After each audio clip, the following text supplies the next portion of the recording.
Bonjour à tous, j'espère que vous allez bien et que vous passez un bon week-end. Alors, ce dimanche, on parle des investissements. Pour changer, vous me direz, on va parler du Bitcoin, de la bourse, de l'IMO et également d'investir en soi. Ça aussi, c'est très important. Alors, bon, 2020, ce n'est pas une année qui est différente des autres, hein. Il fallait investir en 2019, en 2018, en 2017, en 2016, en 2015, ainsi de suite, ainsi de suite. C'est pas juste en 2020 qu'il faut investir, non. Mais en tout cas, on va dire qu'en 2020, si ce n'est pas encore fait, il va vraiment falloir y songer parce que, à mon avis, ça devient de plus en plus important. Quand on a un Bruno Le Maire qui nous annonce, sans grande surprise, pour être honnête, un livret A qui va de nouveau baisser, bon, vous vous rendez bien compte qu'il va falloir un petit peu se bouger. Alors après, est-ce que c'est vraiment choquant? Pas vraiment. En fait, le livret A, depuis sa création, depuis 1900, il n'a jamais rien rapporté. En fait, même la performance moyenne du livret A depuis 1900, c'est moins 3,3% net d'inflation. Donc en fait, le livret A n'a jamais fait office de réserve de valeur pour au moins protéger votre argent contre l'inflation. Donc que le taux d'intérêt baisse, ce n'est pas forcément une surprise. En l'occurrence, le livret A n'a jamais été un bon investissement. Même pas pour conserver son épargne. Il ne l'a jamais été. Et ce n'est pas en fait parce qu'on vous dit oui, mais avant, les taux sur le livret A étaient super élevés, ils étaient à 4, 5, 6%. Oui, mais l'inflation aussi était extrêmement élevée. Et au final, si on regarde sur le très long terme, le livret A a toujours fait perdre de l'argent. Ça date pas en fait d'aujourd'hui, c'est pas juste à cause de Macron. Macron, j'ai l'impression que c'est le bouc émissaire en fait pour tout. Non, il y a des choses en fait qui n'ont pas changé. C'est juste que eux n'ont rien changé en fait de plus, c'est tout. Donc, on va commencer par parler en fait de la bourse. Donc la bourse, je vais pas forcément rentrer en fait davantage dans le détail. J'ai déjà fait en fait une vidéo assez complète sur ça. Justement, je vous invite à cliquer en haut à droite si vous êtes intéressé pour en apprendre plus sur le trading, sur le marché traditionnel et sur la bourse. Également, si vous êtes intéressé par la gestion passive pour vous créer un portefeuille de type bon père de famille, je vous invite à vous inscrire à ma lettre d'investissement parce que je vais en parler en fait lors de la prochaine lettre qui va être envoyée si j'arrive à la terminer demain. Donc inscrivez-vous, c'est gratuit. Le lien est juste dans la description. Donc la bourse, le seul conseil que je vais vous redonner, c'est d'arrêter d'écouter les vendeurs de la peur, comme les Delamarche par exemple, qui n'ont jamais été capables de donner en fait des bons conseils d'investissement. Si vous les suivez en fait depuis bien longtemps, en fait, ils ne donnent jamais aucun conseil. Les seules choses qu'ils sont capables de faire, c'est vous dire ce qu'il ne faut pas faire.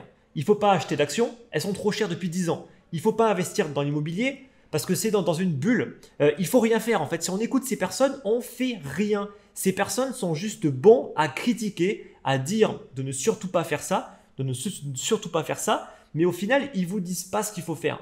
Donc ça, c'est vraiment le plus gros du problème. Il faut arrêter en fait d'écouter ces vendeurs de la peur, car au final, eux, ils gagnent de l'argent comment? En étant invités dans des pseudo-émissions, en donnant des pseudo-conseils. Et c'est comme ça en fait qu'ils se font de l'argent. C'est même pas en investissement, d'accord? C'est en vendant des livres, en vendant des conférences, en allant en fait dans des conférences, en passant en fait dans des émissions, etc. Ils sont rémunérés en fait comme ça et ils vendent ça, ils vendent la peur en fait. Il faut arrêter en fait d'écouter ces personnes qui sont toxiques. Là, c'est vraiment important. Ça rejoint encore une nouvelle fois ce que j'ai pu dire sur l'or justement. Il faut acheter de l'or, faut pas écouter en fait, pardon, ces pseudo-médias en fait qui n'arrêtent pas de dire des conneries tout le temps. Ça, c'est vraiment important. Si on regarde la bourse sur les 10 dernières années, oui, je prends quand même les 10 dernières années, on prend le MSCI World. Donc le MSCI World, c'est un indice qui prend les pays développés. On va notamment avoir les États-Unis, l'Europe et une partie de l'Asie, notamment avec le Japon. Mais en fait, juste cet indice-là, il a fait en moyenne depuis 10 ans 10% brut d'inflation. Donc c'est brut d'inflation, si on veut du net, on est aux alentours des 8%. 8% net d'inflation par an, je suis désolé, mais qui aujourd'hui est capable de vous donner un tel rendement? Et je dis bien net d'inflation. Alors, ce n'est pas net d'impôt, d'accord? Ça dépend de votre fiscalité, mais en tout cas, c'est net d'inflation. Mais très peu en fait. Et pourtant, si on écoute ces personnes, ces vendeurs de la peur, on ne fait jamais rien en fait. Donc au final, on laisse pourrir l'argent sur le compte bancaire et on fait rien. On fait absolument rien. Voilà. Donc ça c'est bien tout le problème. Il faut arrêter d'écouter ces personnes toxiques et il faut vraiment se lancer, notamment dans la gestion passive qui demande quasiment aucun travail et qui est extrêmement simple à mettre en place et qui va très souvent mieux fonctionner que des fonds actifs qui vont vous dire que non, mais les ETF c'est dangereux, les indices boursiers c'est dangereux, etc. Parce que tout simplement, en fait, ça détruit leur travail. Eux, ils s'efforcent de surperformer un marché qui n'arrive jamais à surperformer, alors que des indices font très souvent mieux qu'eux. Voilà. Donc forcément, c'est assez frustrant. Bref, parlons maintenant du Bitcoin. Alors, ça fait maintenant belle lurette que je vous dis. Il faut arrêter en fait de vouloir acheter systématiquement le point bas. Le point bas, il est passé en fait. Moi, ça me fait toujours marrer en fait quand je vois des gens qui sont là à nous dire est-ce qu'on est en bull market? Mais les gars, le bas de marché, il a été fait à 3200 $. Alors je sais, il y a encore des irréductibles qui pensent que le Bitcoin va encore aller plus bas que ça. Mais moi, je vous l'ai dit à plusieurs reprises, le Bitcoin, je ne le vois pas descendre sur ce niveau-là. Je ne le vois même pas descendre sous les 5000 $. Donc concrètement, faites attention. À force d'attendre le moment parfait pour rentrer, vous rentrez jamais. Et en fait, ce qu'il faut comprendre, c'est que personne ne fait all-in sur un point bas. D'accord? Personne avec une stratégie convenable va faire all-in sur 3200 $. Non, il peut acheter le support des 3200 $ avec par exemple 25% de son porte-monnaie. Il va acheter en plusieurs fois. De toute façon, il n'y a pas de miracle. On ne peut pas en fait vraiment rentrer tout en bas du marché. On peut rentrer avec une partie en fait de son porte-monnaie, mais on n'est jamais sûr en fait à 100% que c'est le bas de marché. Parce que quand on achète, en général, tout le monde a peur, tout le monde panique et surtout, il n'y a pas encore de retournement. Donc, on va rentrer avec 25% du capital. Quand ensuite le Bitcoin commence à repartir, là, on peut ensuite réinjecter de l'argent, etc., etc. C'est comme ça en fait qu'on rentre dans le marché. C'est pas juste comme ça, on fait all-in directement non sur un point bas. Non, c'est pas comme ça. Donc là, dites-vous que la plupart aujourd'hui des acteurs de marché sont déjà positionnés. Donc moi, j'ai envie de vous dire, en fait, si vous attendez encore que des traders sur YouTube vous disent en fait de rentrer, mais honnêtement, vous allez refaire les mêmes erreurs qu'ont fait la plupart des gens en 2016 et en 2017, qui a été soit de rentrer trop tard, soit de vendre beaucoup trop tôt. Donc moi, je vous le dis, alors, honnêtement, il faut arrêter, arriver à un moment, il faut commencer à investir petit à petit. Il ne faut juste pas faire l'erreur de faire all-in. C'est aussi simple que ça. Vous achetez petit à petit 25% par là, 25% par là, ou alors vous faites un DCA, vous achetez tous les mois, chaque semaine, comme vous voulez, pour étaler en fait tout simplement vos investissements et lisser votre prix d'achat. Je veux dire, en faisant comme ça, vous ferez mieux que la plupart des gens qui veulent faire all-in sur un point bas qu'ils vont jamais trouver. Donc ça c'est vraiment important. C'est vraiment le premier point. Vraiment, il faut arrêter de vouloir acheter ce point bas que vous ne pourrez pas acheter. C'est pareil pour la vente. Vous ne vendrez pas tout votre capital sur le point le plus haut. D'accord? C'est juste pas possible. Parce que tout simplement, en fait, personne, d'accord, ou quasiment personne, parce que oui, il y aura toujours des exceptions qui ont eu un petit peu de chance et qui ont vendu à 20 000 $. Oui, c'est possible. Mais concrètement, c'est pas en fait comme ça que la plupart des gens qui sont rentables sur le long terme font. Ils vendent en fractionné, c'est pareil. Ils commencent à vendre un petit peu, puis ensuite ils vont vendre davantage. Et ensuite, si le prix vraiment continue encore à monter, là ils vont tout vendre. Mais on ne peut pas tout vendre sur le point le plus haut. Ça aussi, c'est pas possible en fait. Il faut arrêter en fait de vouloir faire ça. Là, c'est vraiment une erreur de débutant de vouloir systématiquement acheter sur le point le plus bas, vendre sur le point le plus haut. D'accord? Commencez déjà par gagner, d'accord? Gagner sur le long terme et déjà ça, ce sera déjà pas mal. Ensuite, concernant les altcoins, analysez vos projets. Moi, un conseil, ce que je peux vous donner en fait, c'est que les altcoins ne vont pas toutes remonter. Les altcoins ne vont pas toutes refaire des nouveaux points les plus hauts. Le Bitcoin, pour le coup, à mon sens, fera un nouveau plus haut. Ça, il n'y a quasiment aucun doute par rapport à ça. Mais qu'en est-il de vos altcoins? Est-ce qu'elles vont être capables d'avoir la même performance pour les plus anciennes qu'elles ont pu avoir en 2017? D'accord? C'est pas en fait parce que le Bitcoin prend de la valeur que tous vos projets dans lesquels vous avez investi il y a 1, 2, 3, 4 ans vont forcément reprendre de la valeur. Ça aussi, il faut le prendre en compte. Donc le hold pur et dur, pour moi, c'est juste une grosse connerie. En gros, il faut conserver les projets qui, à votre avis, vont performer mieux que le Bitcoin. Parce que sinon, ça ne sert à rien de les conserver. Sinon, vous les convertissez en Bitcoin. En fait, ça ne sert à rien de convertir une altcoin qui va sous-performer le Bitcoin. Ça, il faut le garder en tête. Parce que honnêtement, holder, c'est ça, je pense que vous le savez maintenant, j'espère, ce n'est pas une stratégie. Il ne faut pas en fait conserver un truc qui sous-performe un marché. Ça, c'est la meilleure des choses pour justement perdre de l'argent.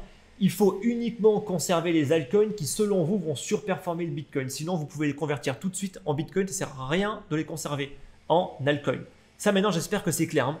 Ensuite, ne vous faites pas avoir. J'ai encore vu plein de personnes, mais qui sont complètement dingues, qui disent aux gens, mais non, mais le Bitcoin, c'est dépassé, c'est obsolète, etc.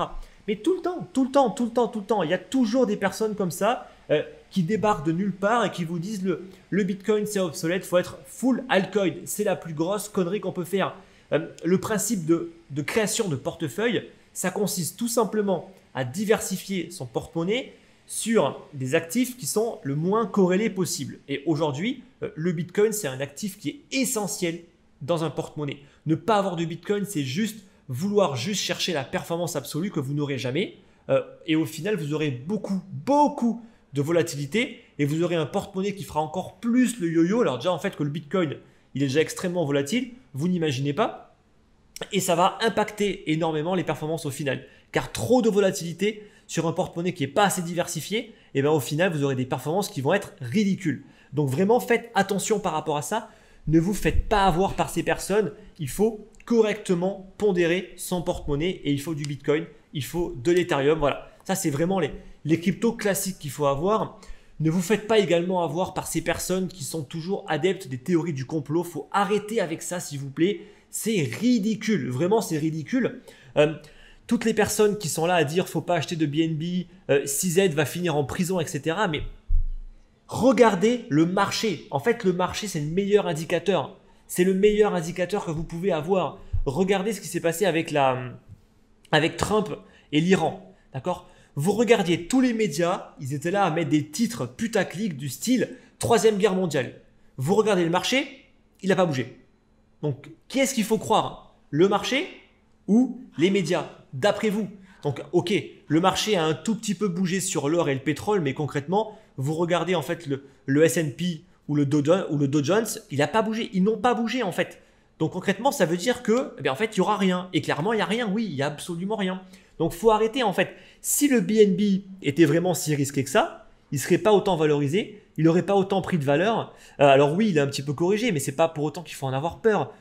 Quand on prend du recul et qu'on voit la performance du Binance Coin, ne pas investir aujourd'hui dans le Binance Coin dans une stratégie long terme, honnêtement, à mon sens, c'est une erreur.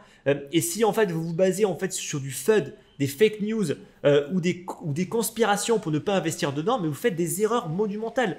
Tout comme dire XRP, c'est de la merde, etc. Donc je ne vais pas investir dedans. C'est la troisième crypto-monnaie en termes de capitalisation. Donc prenez ça en compte. D'accord ? Prenez ça en compte. Moi, ce qui me fait marrer, en fait, c'est ces personnes qui disent qu'il ne faut pas acheter du BNB. Par contre, il faut acheter la crypto-monnaie du top 200, 300 parce qu'elle va exploser. Mais c'est quoi ces conneries ? Honnêtement, c'est pas comme ça qu'on construit un porte-monnaie. Donc, ces personnes-là, il ne faut pas les écouter. À mon avis, ils n'ont jamais été capables de faire un seul bon porte-monnaie dans leur vie. Donc, faites attention avec ces personnes qui sont toxiques. Ensuite, je vais terminer en vous disant en fait de ne pas rester bloqué sur des projets zombies. Aujourd'hui, quand vous regardez, il y a certains projets d'un point de vue technique, vous regardez en fait la courbe, elle fait ça. Elle monte, ça baisse, et là, il n'y a plus rien. Il ne se passe plus rien depuis des mois et des mois. Il n'y a même plus de volume, il n'y a plus rien. Ces projets, honnêtement, faites attention. Il y a vraiment très peu de chances pour qu'ils repartent un jour. Il peut y avoir des bons fondamentaux. Si le technique est vraiment exécrable, ça doit quand même vous freiner. Alors, vous pouvez surveiller le projet. Si le projet, fondamentalement, il est super, mais techniquement, ça ne bouge pas, surveillez-le juste, mais n'investissez pas dedans. Surveillez-le. Et quand le volume commence à revenir et que le projet commence à reprendre de la valeur, là, vous pouvez peut-être éventuellement vous dire « Ok, je vais rentrer dedans ».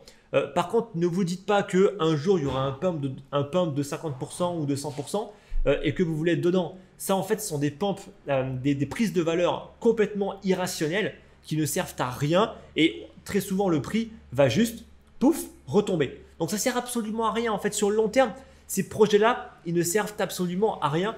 Vous allez gagner le plus d'argent sur une prise de valeur progressive sur le long terme et pas sur de vulgaires pumps de 50 ou 100% qui sont bons pour du très court terme. Pour du très court terme, pourquoi pas ? Mais c'est tout en fait. Donc faites gaffe avec ces projets. Comme bons projets qui ont des bons fondamentaux mais qui techniquement ne valent rien, je vais me faire crier et incendié en fait dans les commentaires, mais je m'en fous. Il y a par exemple le INT, le Internet Not Token. Donc c'est un projet qui a une communauté assez active, qui n'est pas forcément hyper grande, mais qui est quand même hyper active. Quand on regarde d'un point de vue technique, il ne faut pas investir dedans. Les fondamentaux peuvent être bons, techniquement ça vaut rien, il n'y a pas de volume. Le prix, il est flat, il ne bouge plus depuis maintenant très longtemps. Alors oui, le prix peut repartir, mais surveillez juste les courbes. En fait, vous surveillez juste les courbes, vous vous mettez une alerte dès que le prix recommence un petit peu à reprendre de la valeur. Et là, vous pouvez éventuellement vous dire, ok, le prix commence à repartir, le volume réaugmente, je peux rentrer dedans. Parce que maintenant, j'ai un risque qui va être réduit. Mais rentrer en fait dans un projet qui est mort, qui a plus de volume, qui ne prend plus de valeur et qui fait que baisser, c'est extrêmement dangereux. Peu importe les fondamentaux. Donc ça, maintenant, il faut aussi le prendre en compte. Ça, c'est vraiment quelque chose qui est important. Les fondamentaux, en fait, c'est très important, mais ça ne fait pas tout, et encore moins sur le court terme, même le moyen terme. Sur le court terme et le moyen terme, c'est uniquement la spéculation qui l'emporte. Ça, il faut le prendre en compte. Et très souvent, ce n'est pas pris en compte et on investit comme ça, à l'aveugle, sur un projet parce que les fondamentaux, ils ont l'air bons, on m'a dit que, donc j'ai investi dedans. Et au final, le prix ne bouge pas. Voilà. Et le prix, ça se trouve, il ne bougera plus et vous resterez bloqué en fait dans un projet qui ne va pas prendre de valeur. Donc ça, il faut vraiment le prendre en compte. Et c'est pour ça que, à mon sens, les fondamentaux, c'est extrêmement important et maîtriser un minimum l'analyse technique, c'est justement ce que je fais aujourd'hui au sein de mon groupe privé et au sein des membres de mon programme, donc la Decrypt Mastery, c'est d'associer le fondamental avec un minimum de technique pour rentrer en fait dans les projets au bon moment et pas quand le projet est en train de mourir d'un point de vue technique et que le prix ne bouge plus en fait depuis des mois et des mois. Donc ça c'est vraiment important. Justement par rapport à la Decrypt Mastery, je vous le dis en avant-première, je comptais en fait le dire un petit peu plus tard, mais je vais vous le dire maintenant, je vais fermer les portes. Je vais fermer les portes en début du mois de février. Donc la première semaine de février, je vais clôturer les portes pour plusieurs raisons que j'expliquerai en fait par email. Mais en tout cas pour garder une qualité, pour garder un accompagnement et aussi pour me faciliter un petit peu la vie par rapport au support parce que ça demande beaucoup de temps. Je vais uniquement ouvrir les portes de ce programme quelques semaines par an. Donc pour cette année-là, ceux qui veulent s'inscrire, vous avez jusqu'à la fin de la première semaine de février pour le faire. Après, les portes seront fermées et vous ne pourrez plus rejoindre le programme de l'année. Il y a déjà suffisamment de personnes dedans pour avoir un groupe de travail qui est suffisamment intéressant pour moi et pour le tirer un maximum vers le haut. De toute façon, trop de personnes, c'est pas bon parce que moi, je fournis un accompagnement qui est assez poussé. Je réponds à tout le monde, je fais des conférences privées à chaque fois, etc. Donc, il ne faut pas non plus qu'il y ait des milliers de personnes dans le programme. Il y a déjà plusieurs centaines de personnes, donc c'est pour ça et pour d'autres raisons également que j'expliquerai plus en détail dans un mail que les portes seront fermées donc la première semaine de février. Voilà, il y aura plus d'infos par rapport à ça qui vont être envoyées par email dans quelques semaines. Ensuite, on va rapidement parler sur la partie IMO. Alors, sur l'immobilier, on vous dit souvent, faites attention, l'immobilier, c'est dans une bulle, etc. Voilà, comme toujours, en fait, on vous dit toujours pareil. En fait, voilà, faites attention, faites attention. Donc, est-ce que l'immobilier est dans une bulle? Oui, l'immobilier est dans une bulle principalement dans les grandes villes du monde. En fait, ce n'est pas une surprise, je veux dire, tout le monde le sait. C'est alimenté en fait par les taux d'intérêt qui sont extrêmement bas. Forcément, taux d'intérêt bas plus allongement des durées des crédits. Il y a 20 ou 30 ans, on faisait des crédits sur 10-15 ans. Maintenant, on fait des crédits sur 20-25 ans. Bon, on arrive à un seuil où on ne pourra pas faire mieux. Je veux dire qu'on a allongé le crédit à 20-25 ans, on a réduit au maximum le taux d'intérêt de façon maintenant que le taux d'intérêt soit à 1%, 0,8, 0,7, 0,05, c'est pareil en fait, ça ne change quasiment plus rien. Donc concrètement, aujourd'hui, il n'y a plus de levier pour les banques pour permettre aux gens de prendre des crédits qui vont leur donner plus d'argent. Donc ça veut dire quoi? Ça veut dire qu'on va arriver à un moment en fait où les gens ne pourront plus acheter si les prix continuent encore à augmenter. Donc les prix vont, à mon avis, si les taux d'intérêt restent comme ils le sont, vont juste stagner et vont arrêter en fait d'augmenter. Alors, ils pourraient baisser. Peut-être que les taux vont réaugmenter. C'est possible. Honnêtement, en tout cas, ça ne se passera pas en un claquement de doigts. Hein, je vous le dis. Si les taux augmentent, ça va prendre beaucoup de temps parce que remonter des taux qui ont été descendus aussi bas, c'est très compliqué. C'est très compliqué pour tout le monde. Donc, honnêtement, ce n'est pas demain que les frais les taux vont commencer à réaugmenter sérieusement. À mon avis, on va rester bien longtemps avec des taux qui sont aussi faibles. Donc, est-ce que c'est un problème pour investir? Mais pas du tout, c'est pas un problème en fait, parce que la plupart des gens, j'ai l'impression qu'ils pensent que quand on investit en fait dans l'immobilier, c'est obligatoirement pour faire une plus-value dans 5, 10, 20 ans sur la revente. Mais pas du tout en fait. Le plus gros en fait de la plus-value, c'est pas sur la revente du bien, c'est sur le loyer, sur le cash flow en fait, le cash flow qui va être donné tous les mois. Donc le cash flow, c'est ce que vous allez garder en fait dans la poche. Donc une fois que vous enlevez le crédit, les impôts, les frais, etc., le cash flow en fait, c'est ce qui vous reste. Et sur des bons projets immobiliers, on peut avoir des cash flows par projet qui peuvent être de 200, 300, 400, 500 euros par mois. C'est ça en fait qui est intéressant. C'est ça en fait qui va générer vraiment de l'intérêt. C'est pas en fait de revendre le bien plus cher. En fait, ça se trouve, vous allez faire un super investissement immobilier avec un gros cash flow, mais vous allez le revendre peut-être dans 20 ans le même prix. Mais peu importe, tous les mois, ça vous aura rapporté 500 euros. Et c'est ça en fait qui est intéressant. Alors que la plupart, j'ai l'impression, des pseudo-économistes qui vous disent attention, l'immobilier c'est dans une bulle, ça peut baisser en fait de 20%, mais on s'en fout que ça baisse. En fait, ce qui compte, c'est que vous ayez votre cash flow qui reste en positif, que les loyers en fait ne baissent pas énormément, parce que oui, si les loyers baissent de 20, 30, 40%, là ça pourrait vous impacter. Mais c'est pas ce qu'on a vu en fait durant la bulle de 2008 qui était un crack justement du marché de l'immobilier. Les loyers n'ont pas baissé. Les prix à l'achat, ils ont baissé, mais pas les loyers. Donc ça, il faut le prendre en compte. En France, il y a tout un tas en fait d'aides sociales, les APL, il y a plein d'aides au final qui font qu'en fait les loyers ne pourront pas baisser hyper bas en fait. Ne serait-ce que dans des petites villes, honnêtement, une personne qui touche le maximum d'APL, déjà il va toucher environ quasiment 200 euros par mois. Donc il rajoute ses fonds propres, 100 euros ou 200 euros, un loyer qui est déjà à 400, 500 euros par mois ne va pas plus baisser. Donc ça, il faut le prendre en compte. Donc les loyers en fait ne baissent pas forcément. Donc quand vous dites que on est dans une bulle, bien évidemment, mais en même temps, on ne tire pas de la rentabilité en fait dans les grandes villes. Aujourd'hui, plus personne n'investit dans les grandes villes et encore moins sur Paris pour aller tirer des grosses rentabilités.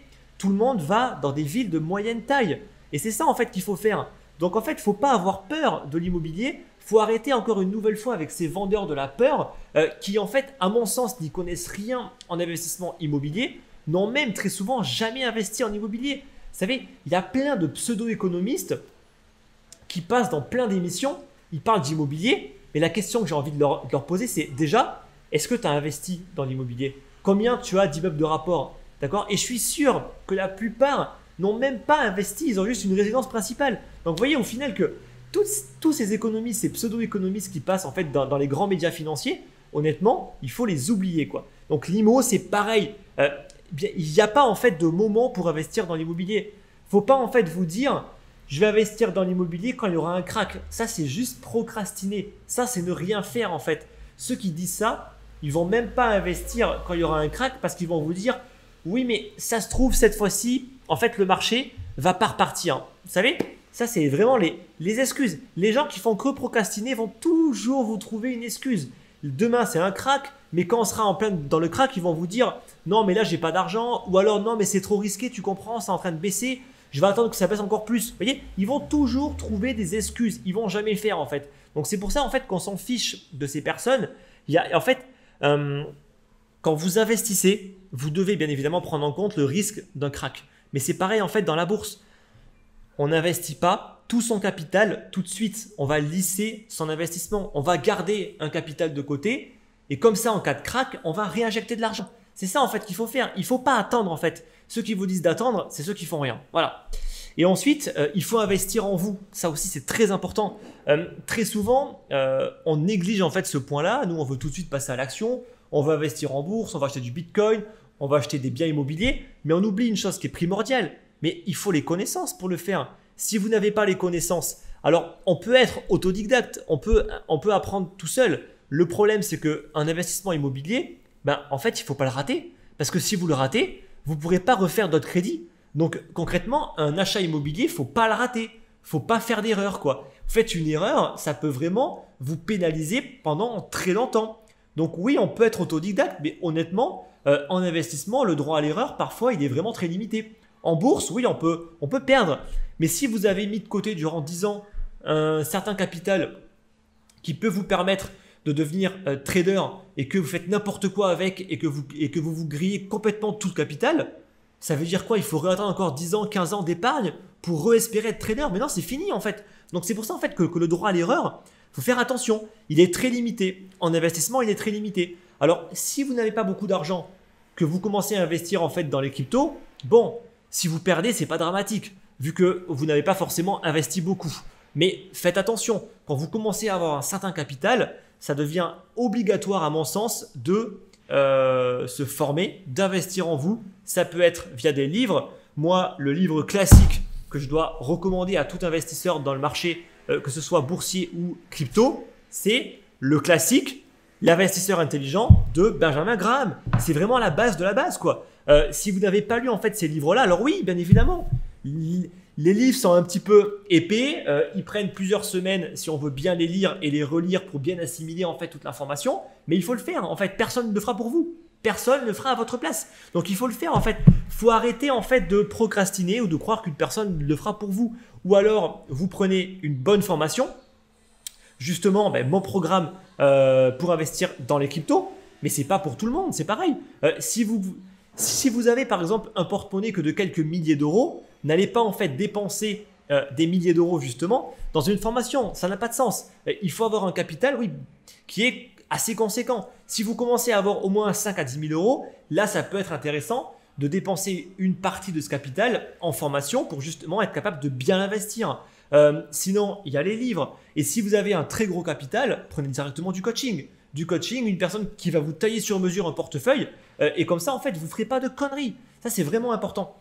Pareil, pour devenir trader, oui, on peut être trader tout seul. Si vous avez un petit capital, il n'y a aucun problème. Vous pouvez commencer à trader avec un petit capital, commencer à trader. Ne cherchez pas à gagner de l'argent. Cherchez juste à avoir une stratégie qui fonctionne sur le long terme pour ensuite augmenter petit à petit votre capital. Mais ceux qui veulent être aidés et avoir tout de suite les bonnes bases, c'est pareil. Il y a des très très bonnes formations. Après, c'est comme tout. Il y a beaucoup en fait de mauvaises formations et très très peu de bonnes formations. Dans les cryptos, pour apprendre à trader, moi je me suis formé avec la formation du trading du coin. Donc c'est pareil, il y a le lien qui traîne sous mes vidéos. Voilà. Après, c'est pareil. C'est pas pour tout le monde. Il faut un certain capital pour se permettre d'acheter ce type de formation. Une formation, c'est fait pour un type d'investisseur spécifique qui a un capital d'investissement spécifique.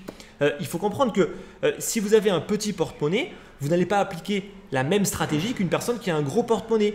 Vous avez un petit porte-monnaie, moi je vous le dis maintenant gratuitement, c'est simple. Concentrez-vous sur le Bitcoin et sur certaines autres altcoins, mais n'allez pas chercher des crypto-monnaies du top 500, top 600. Ce qui marchait en fait en 2016-2017 ne marche plus aujourd'hui, je vous le dis. Ça, je ferai une vidéo par rapport à ça. Il y a encore des gens qui vivent dans le passé aujourd'hui. Il y a encore des gens qui vous disent que faut aller chercher le petit projet, etc. Ça marche plus. Ça marche plus aujourd'hui. Aujourd'hui, on a des fonds d'investissement qui analysent tous les projets pour investir directement dedans. On a des projets qui se lancent via des IEO. Donc, il y a les plateformes d'échange comme Binance qui justement incubent des projets intéressants. Il y a des fonds d'investissement comme il y a Pantera Capital, il y a Coinbase Ventures. Il y a des dizaines et des dizaines de fonds d'investissement aujourd'hui qui ont des équipes entières qui recherchent ces projets-là. Est-ce que vous pensez vraiment que vous allez être meilleur que ces fonds d'investissement ? Écoutez, si vous pensez que oui, tant mieux. Mais honnêtement, aujourd'hui, le marché a changé. Bon, en tout cas, je ferai une vidéo par rapport à ça. Donc, c'est pour ça que c'est important en fait de prendre tout ça en compte. Voilà. Donc, j'espère que c'est clair. Donc, je rappelle que ceux qui veulent s'inscrire à ma lettre d'investissement, vous allez retrouver le lien dans la description. Elle va partir, donc c'est la deuxième, elle va partir demain. Donc les lettres en fait ne sont pas réenvoyées, elles sont envoyées qu'une seule fois. Donc c'est pour ça que ceux qui se sont enregistrés trop tard n'ont pas reçu la première malheureusement. Donc là, la lettre va être envoyée demain matin. Donc inscrivez-vous tout de suite pour la recevoir. Si vous vous inscrivez trop tard et que vous procrastinez en vous disant je vais le faire plus tard, eh bien vous ne la recevrez pas. Voilà, parce que c'est une lettre qui est envoyée à une date précise. Donc, j'espère que c'est clair. Donc, si vous voulez débattre de tout ce que j'ai dit, c'est dans l'espace de commentaires comme d'habitude. Si vous avez aimé la vidéo, n'oubliez pas, c'est important de mettre le like pour le soutien. Quant à nous, on se retrouve la semaine prochaine, dimanche prochain, pour la prochaine vidéo. Je vous dis bon dimanche et à la semaine prochaine. Merci.